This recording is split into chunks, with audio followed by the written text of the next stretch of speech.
गजबंध सरपंच स्वामी murder case रे डुंगुरीपाली डाक्तरखाना को पहुंचले Balangir scientific team.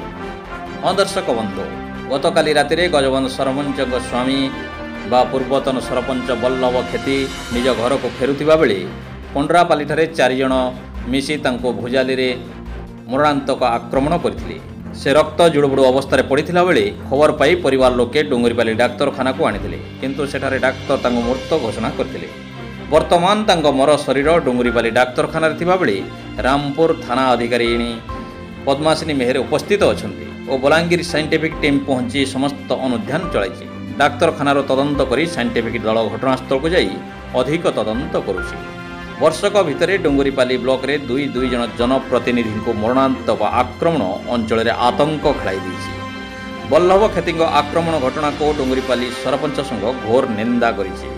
Sarpanch संघर सदस्य माने पहुंचे शोकाकुल परिवार को सांत्वना देउछन्ति।